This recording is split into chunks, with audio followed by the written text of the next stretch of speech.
Assalamualaikum warahmatullahi wabarakatuh. Salam sejahtera, shalom, om swastiastu, namo buddhaya, salam kebajikan. Halo net, thanks lu udah balik lagi mampir ke channel Ali Sodik ini. Dan di video om gadget kali ini gua mau bahas tentang Advan nih. Ini di tangan gua itu ada Advan G5. Bukan baru banget rilis sih, tapi ini udah agak lama. Kalau nggak salah dia rilis tanggal 11 Mei, jadi udah 4 bulan yang lalu, 4 bulan lebih. Sebenarnya dari pertama dia rilis, gua nggak terlalu ada minat buat bahas Advan G5 ini, Nets. Tapi kalian nih yang banyak banget di kolom komentar setiap gua bahas gadget lokal kayak kemarin Advan Sketsa, terus Evercost M6, di situ komentarnya banyak juga yang masih nungguin kapan gua unboxing Advan G5 ini. Memang gua akui seharusnya gua unboxing ini dari pertama nongol ya, harusnya ya. Karena gue juga nggak mau ketinggalan rekor dimana gue selalu nyobain review si Advan G series. Dulu gue sempet nyobain Advan G2 yang sekarang masih dipakai temen gue loh, ternyata masih awet tuh peninggalan bekas unboxing gue dulu. Terus juga ada Advan G3 yang pakai Harman Kardon, ada Advan G3 Pro. Kemudian ini Advan G5. Nah ini makanya gue cobain nih walaupun udah ketinggalan. Nah saat pertama rilis Advan G5 ini dijual 1.399.000 atau 1,4 juta. Tidak semahal Advan G3 yang harganya sampai 2,5 juta. Mungkin karena desain sama speakernya pakai Harman Kardon. Si G5 ini mirip sama Advan G3 Pro sebenarnya dulu. Terus sekarang malah setelah 4 bulan berlalu harganya di official store-nya Advan itu cuma 1,2 jutaan, 1.250.000 lebih tepatnya gua beli ini. Berbeda dengan Advan G series sebelumnya, ini kayak lebih simple gitu dan lebih clean. Biasanya ada sleeve lagi warna merah jadi merah putih gitu, Indonesia banget. Sekarang cuma satu model aja. Ini ada foto produknya, ada G5 triple kamera. Jadi yang diunggulin triple kameranya yang mirip iPhone 11 series ini, si boba-boba. Smartfren, ya ini dapat kartu perdana smartfren 360 GB. Di sini ada keunggulan lainnya 4000 mAh, Face ID, kemudian kamera selfie 5 megapiksel. Di sebelah sini dijelasin layarnya 6,2 inci HD, 3 kamera dan ini varian RAM dan memori internal. Di bagian belakang kita akan temuin lebih banyak spesifikasi. Dia punya Android 10, octa-core, ini pakai Spreadtrum pastinya ya. Octa-core 1,6 GHz, terus 6,2 inci SD plus, 5 megapiksel, 13 megapiksel dan kamera triple kamera itu ada VGA semua dua-duanya, 0,3 megapiksel. Terus RAM 4 GB, memori internal 32 GB, 4000 mAh, ada G-sensor, GPS dan USB on the go. Oke. Dan ini diproduksi oleh PT Bangga Teknologi Indonesia atau diproduksi di pabriknya Advan. Kita buka ya. Oke. Mungkin Advan G5 ini jadi patokan HP bagusnya brand lokal itu ya kayak gini gitu ya, harusnya ya. Dulu waktu di G3 kan kayak gitu karena harganya sampai 2,5 juta.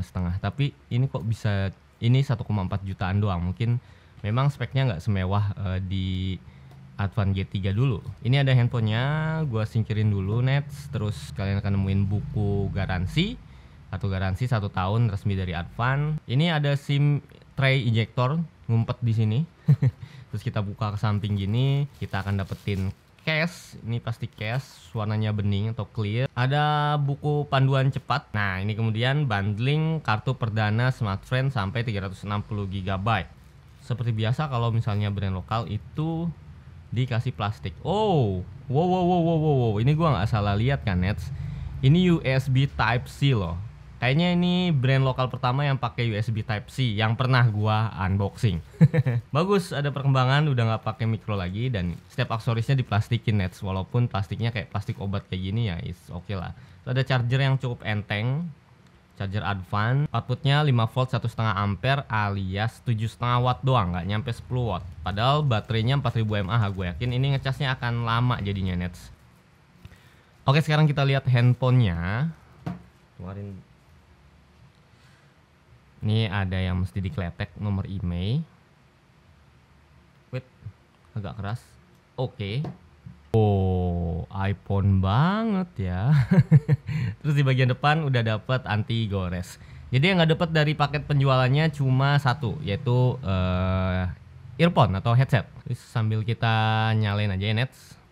Ini kita lihat di bagian belakang ini Ini full plastik, jadi mulai dari backnya sampai ke frame sampingnya itu nyatu semua. Dan ini unibody. Oke, dia udah nyala. Ini unibody, jadi baterainya nggak bisa dicopot kayak di Advan yang versi low end. Dia juga nggak kepisah ya, belakangnya kaca, framenya metal misalnya kalau HP mahal.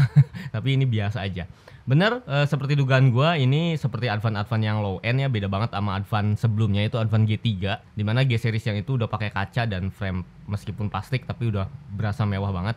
Kalau ini dipegang maupun dilihat berasa kalau ini handphone 1 jutaan karena plastik banget. Ini lebih mirip kayak dulu G2 Plus, G2 Pro, bahkan sama si G3 Pro aja lebih mewahan G3 Pro yang pakai kaca itu. Ini yang gua nggak suka dari Advan kalau bikin HP murah, ini kayak sablonan biasa aja. Terus ada 3 kamera yang juga plastik banget, ini yang mengkilap-mengkilap metal ini pas dipegang emang berasa plastik banget. Kamera utamanya cuma 13 megapiksel, sisanya hanya kamera VGA buat depth sensor. Gua nggak ngerti kenapa ada 2, mungkin buat ya lucu-lucuan aja sih.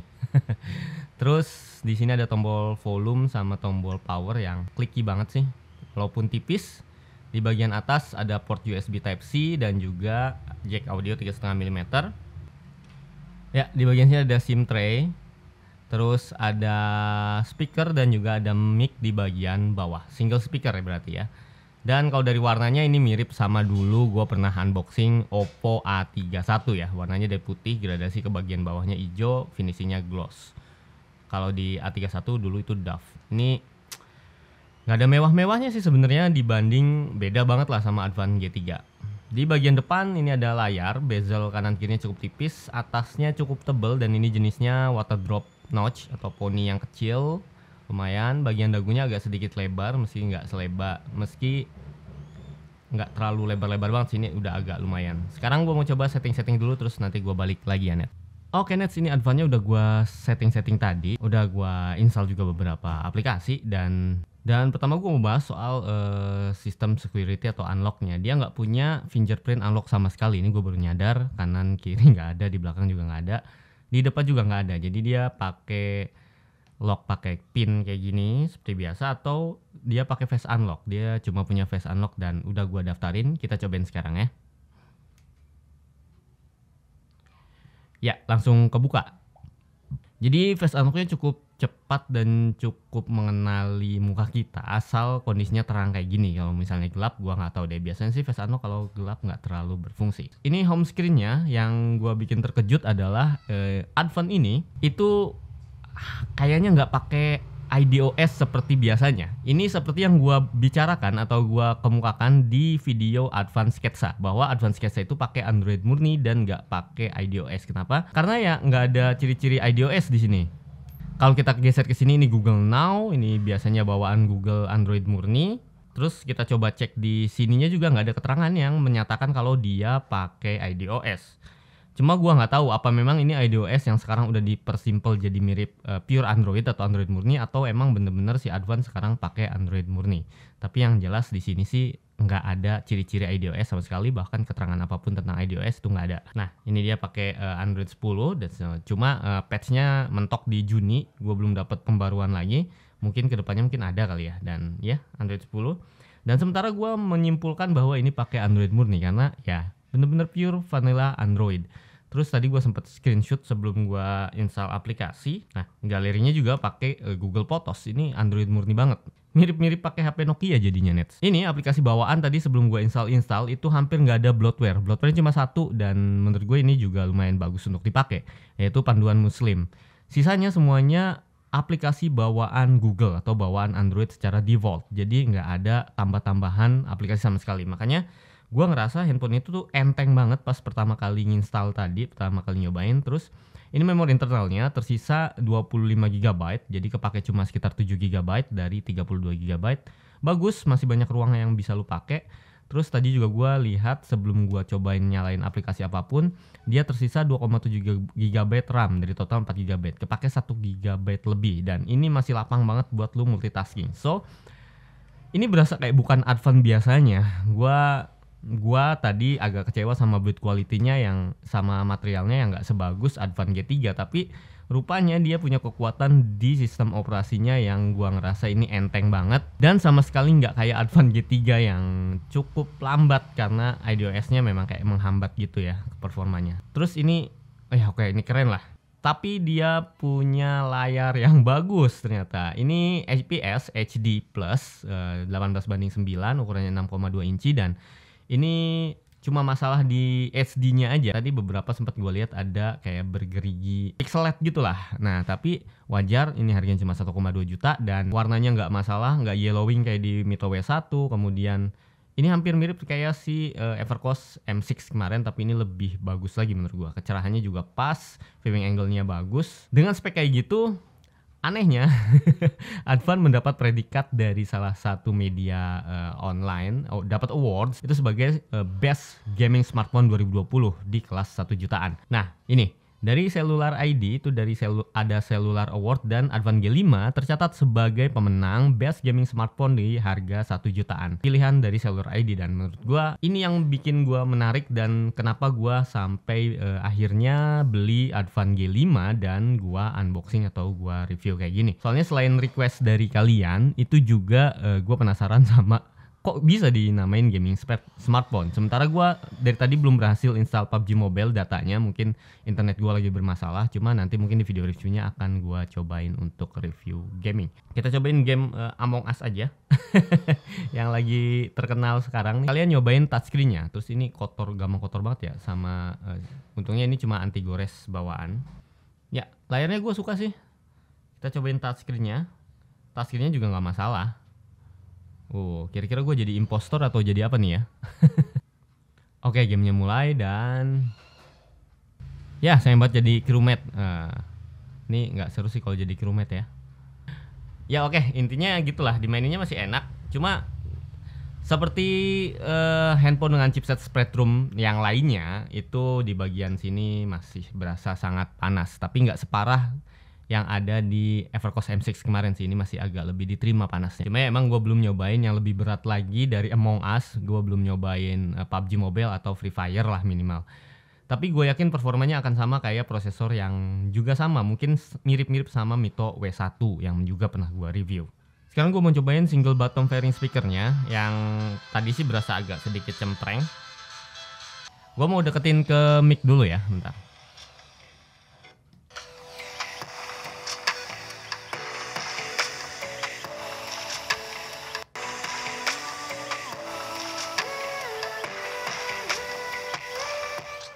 Cukup cempreng tapi sebenarnya masih ada jedak-jeduknya sedikit berasa. Dan ngomong-ngomong tadi soal gaming, gua tes Antutu performanya juga mirip-mirip sama yang menggunakan chipset sama, mirip-mirip sama Mito W1. Itu 95.439 skornya. Dan menurut gua ya hampir mendekati sama Helio G35 atau setara sama Helio G25. Jadi untuk 1,2 juta ya akan sama aja kayak misalnya lu beli Redmi 9A atau Redmi 9C gitu kan. Dengan harga yang lebih murah. Performanya sih mirip-mirip, cuma bedanya ya masalah 28 nanometer itu doang yang bikin lebih cepat panas sama baterainya lebih boros mungkin dibanding G25 atau G35 Helio. Dan itu yang bikin gua aneh sama Cellular ID. Gua agak kurang setuju sama awards tersebut. Kenapa ini disebut Best Gaming Smartphone 2020? Karena ya di harga 1 jutaan pun itu bisa dapetin Helio G35 atau Helio G25, bahkan bisa dapetin Realme C3 yang pakai Helio G70. Itu gaming banget seharusnya. Mungkin untuk handphone baru keluaran 2020 kali ya. Next buat kelengkapan tadi, kelengkapan fitur maksud gua tadi jelas fingerprint gak ada, dan kita lihat sensornya juga nggak lengkap. Jadi sama kayak handphone low end yang bahkan di bawah 1 juta. Dia nggak punya gyroscope, dia nggak punya sensor kompas, magnetik, dan tekanan. Ya sayang banget. Jadi lagi-lagi handphone lokal ini kurang cocok buat navigasi. Sayang banget ya. Ya udahlah ya, terima aja. Next.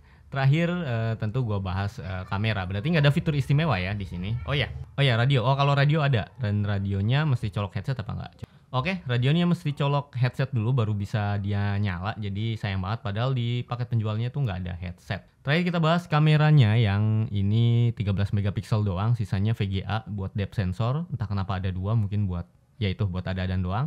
Terus kamera depan 5 megapiksel. Kalau menu kameranya ini standar banget bawaan Google ya, kayaknya vanilla banget. Sini ada tombol buat HDR, ngaktifin HDR, terus buat beauty mode. Ini buat back ke kamera depan. Shutter speednya yang kamera depan agak cepat lumayan. Terus kita cobain buat kamera belakang,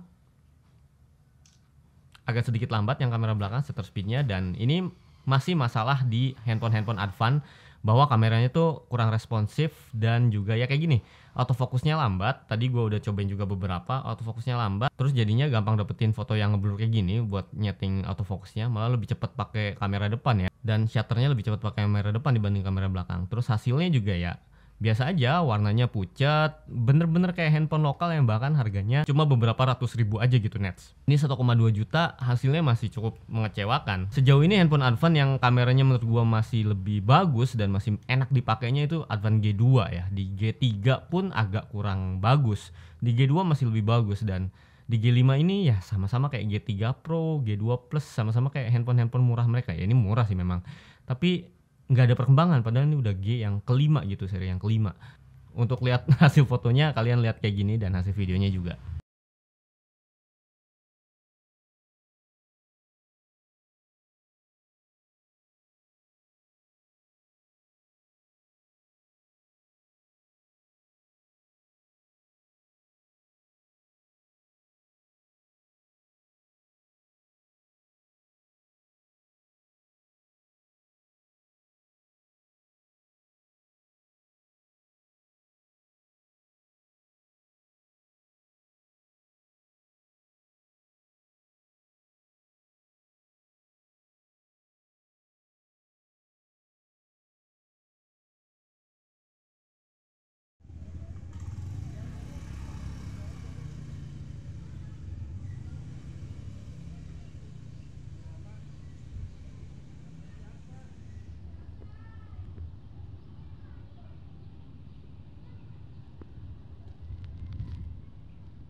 Oke Nets, itu dia hasil kameranya. Sekarang masuk ke kesimpulan review singkat atau quick review gua tentang si Advan ini. Yang pertama, minusnya masih banyak yang harus diperbaiki sama Advan. Yang build quality-nya ya memang murah, tapi Advan G3 Pro itu jauh lebih bagus dibanding ini. Harusnya nggak turun ya. Kameranya masih sangat tidak layak menurut gua untuk dipakai, bener-bener dipakai harian. Autofokusnya sangat lambat, shutter speednya juga cukup ada lag gitu, ada jeda. Hasilnya juga masih belum terlalu baik. Itu di sektor kamera harus benar-benar diperbaiki sama Advan. Next, kekurangan lainnya tidak ada fingerprint, terus udah sih itu doang. Sementara keunggulannya di harga yang murah ini 1,2 juta, dia udah bisa kasih USB Type-C, meskipun charger bawahnya masih belum terlalu cepat, tapi mending udah kekinian gitu. USB Type-C, terus triple slot, layarnya bagus, speakernya juga cukup bagus untuk kelas harganya. Sumpah ini layarnya enak. Dan yang paling sangat gue sukai adalah sistem operasinya. Ini Android 10 dan experience pure Android banget. Dan ini sangat lancar, jadi nggak ada alasan buat make si Advan G5 ini sebagai daily driver kalian untuk dipakai sehari-hari. Gue rasa HP ini akan sangat cocok buat yang punya budget terbatas, tapi pengen handphone Android, apalagi Androidnya terbaru 10. Terus bisa diandelin buat multitasking karena RAM-nya gede. Dan buat sekolah online, buat kuliah online, ini masih cukup mumpuni. Cuma urungkan niat buat kalian yang mau kamera lebih bagus. Masih ada yang lebih bagus daripada handphone ini di harga yang sama. Kemudian performa gamingnya juga jangan dianggap lebih. Ini wajar untuk kelas harga 1,2 juta, karena yang lain pun kayak gini performanya. So thanks buat lu yang udah nonton video ini. Apalagi buat lu yang nungguin banget dari bulan Mei gua bikin video tentang Advan G5. Nih akhirnya gue bikinin. Silahkan share video ini ke teman-teman kalian, dan kita lanjut diskusi di kolom komentar yuk. Wassalamualaikum warahmatullahi wabarakatuh. Dadah.